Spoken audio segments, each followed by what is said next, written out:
Set 17 দ্বিতীয় ভাগে 4 এবং 5 দাগের প্রশ্নগুলোর সমাধান নিয়ে আলোচনা করছি। 4 দাগের প্রথম প্রশ্নটা বলেছে 4 অঙ্কের ক্ষুদ্রতম সংখ্যা নির্ণয় করো যা 12, 15, 20, 35 দিয়ে বিভাজ্য।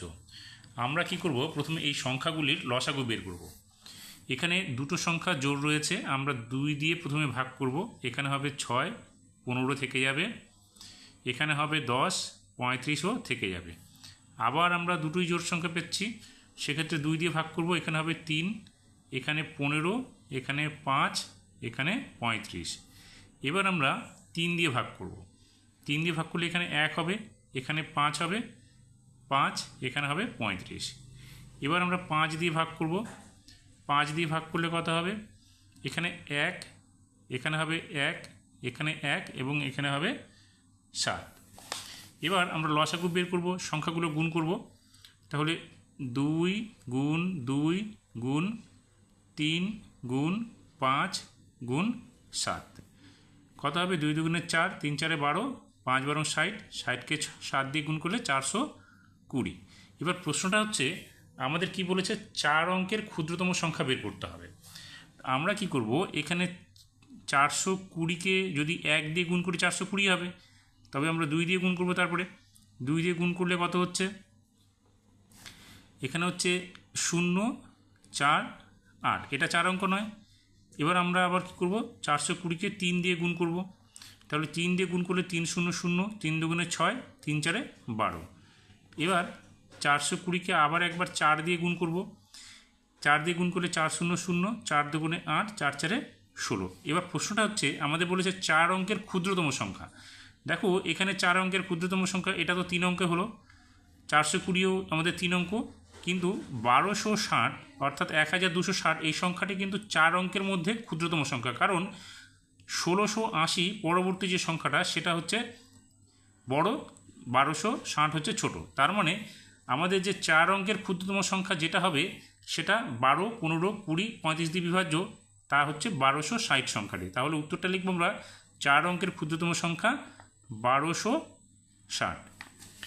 এবার 2 নম্বর যে প্রশ্নটা বলেছে সেখানে বলেছে 7 দিয়ে বিভাজ্য এমন একটি ক্ষুদ্রতম সংখ্যা নির্ণয় করো যা 8, 12, 16 দিয়ে বিভাজ্য করলে প্রতি ক্ষেত্রে 3 ভাগশেষ থাকবে। আমরা 8, 12 আর 16-র আগে লসাগু বের করব। তো এখানে আমরা প্রথমে 2 দিয়ে ভাগ করতে পারবো। এখানে হবে 4, এখানে হবে 6, এখানে হবে 8। আবার 2 দিয়ে ভাগ করব। তাহলে 2 দিয়ে ভাগ করলে এখানে 2, এখানে 3, এখানে 4। আবার 2 দিয়ে ভাগ করতে পারবো, 1, 3, এখানে হবে 2। তাহলে লসাগু কত হবে, 2 গুণ 2 গুণ 2 গুণ 2 গুণ 2 গুণ 3 গুণ 2। তার মানে কত হচ্ছে, 2 দুগুণে 4, দুগুণে 8, 6 8 48। এবার আমাদের কি বলেছে যে 7 দিয়ে বিভাজ্য সংখ্যাটি 8, 12, 16 দিয়ে ভাগ করলে আমাদের প্রতি ক্ষেত্রে 3 ভাগশেষ থাকবে। আমরা কি করব, এই 48 যোগ 3, তাহলে কত হচ্ছে, 3 আর 8 যোগ করলে কত হবে, 1, 11-র 1, আর 4 হাতের 1 মিলে হচ্ছে 5, 51। এটা 7 দিয়ে বিভাজ্য নয়, 7 দ্বারা বিভাজ্য নয়। এবার পরবর্তী সংখ্যা কি, 48কে 2 দিয়ে গুণ করো। 8 দুগুণে 16-র 6, হাতে থাকলো 1, 4 দুগুণে 8 আর একে 9 যোগ 3। তাহলে 6 আর 3 যোগ করলে 9, এখানে হবে 9। এই 99 সংখ্যাটাও কিন্তু 7 দ্বারা বিভাজ্য নয়।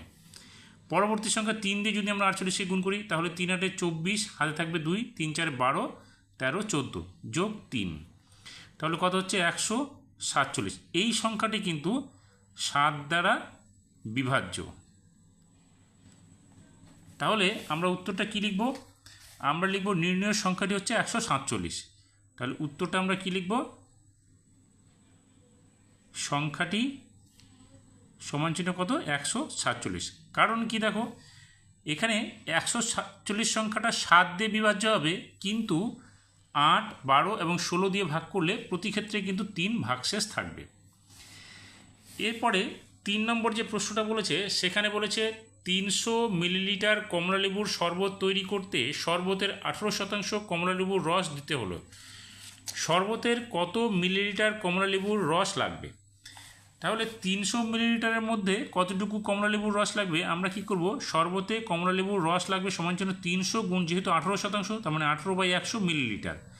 100 দুটো শূন্য, 300 দুটো শূন্য কেটে যাবে, 3 8 54 মিলিলিটার। তাহলে এটা হচ্ছে আমাদের উত্তরটা। এরপরে এখানে যে 4 নম্বর অঙ্কটা রয়েছে, 4 নম্বর অঙ্কটা আগের সেটগুলোতে অনেকবার আলোচনা করেছি, সেই জন্য এটা ছেড়ে দিচ্ছি। তোমরা চেষ্টা করবে, না পারলে অবশ্যই আমাকে কমেন্টস করে জানাবে, আমি তার সমাধান তোমাদের দিয়ে দেবো।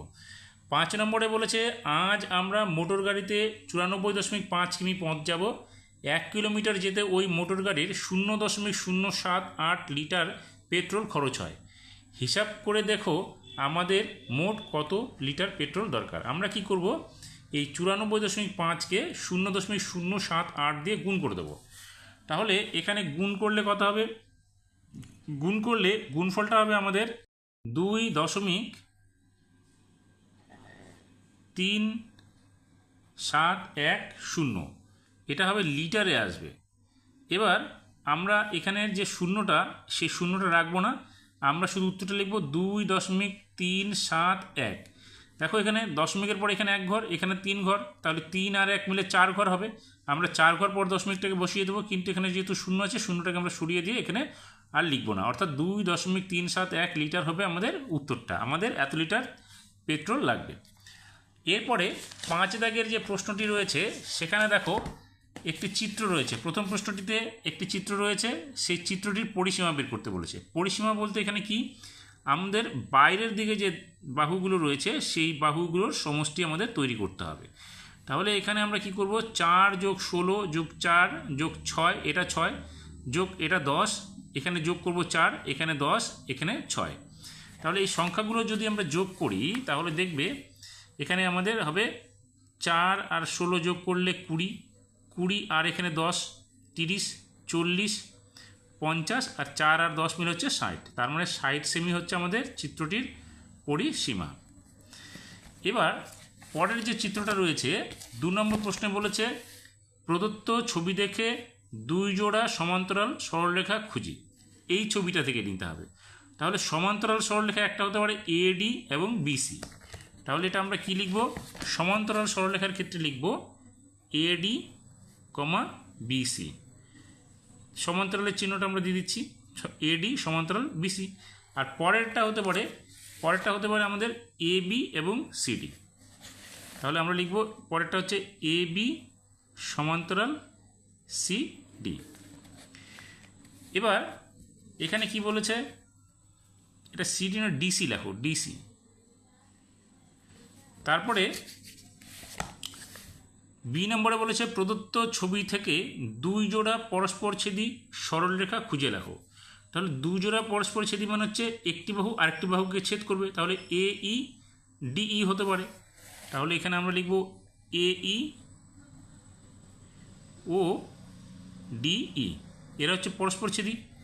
আরেকটা কি হতে পারে, দেখো AE AD। তাহলে এখানে আমরা লিখব AE ও AD, হয়ে গেল। এবার 3 নম্বর যে প্রশ্নটা রয়েছে, সেখানে বলেছে, একটি ঘনকের ছবি আঁকো এবং ঘনকের কয়টি তল ও শীর্ষবিন্দু লেখো। তাহলে ঘনকের ছবিটা আমরা কীভাবে দেব, ঘনকের ছবিটা আমরা এইভাবে অঙ্কন করব। এটা একটা ঘনকের ছবি, ঘনকের প্রতিটি তল বর্গাকার হয়, সেক্ষেত্রে প্রত্যেকটি তল সমান হবে। এখানে আমাদের বলেছে তল সংখ্যা কয়টি এবং শীর্ষবিন্দু কয়টি। তল এখানে আমাদের কয়টি হবে, দেখো উপরে একটা, পাশে একটা, এই পাশে একটা, নিচে একটা, তাহলে 4টা, আর এই দিকে বাঁ দিকে একটা, ডান দিকে একটা, তাহলে 2, 4, 2, 6টি। তাহলে এখানে তল লিখবো আমরা 6টি। আর শীর্ষবিন্দু কি, শীর্ষবিন্দু হচ্ছে উপরের কৌণিক বিন্দুগুলো, এখানে 1, 2, 3, 4টা এবং নিচে 4টা, তাহলে 4, 4, 8টি হচ্ছে আমাদের শীর্ষবিন্দু। এবার 6 নম্বরে যে প্রশ্নগুলো রয়েছে, সেখানে বলেছে পরিসংখ্যা বিভাজন তালিকা এবং স্তম্ভ চিত্র অঙ্কন করতে বলেছে। এই দুটো কিন্তু আমি অনেকবার সেটগুলোতে আলোচনা করেছি, তোমরা দেখে নেবে এবং আশা করি অসুবিধা হবে না। যদি হয় অবশ্যই কমেন্টস করে জানাবে, আমি তার সমাধান তোমাদের দিয়ে দেবো।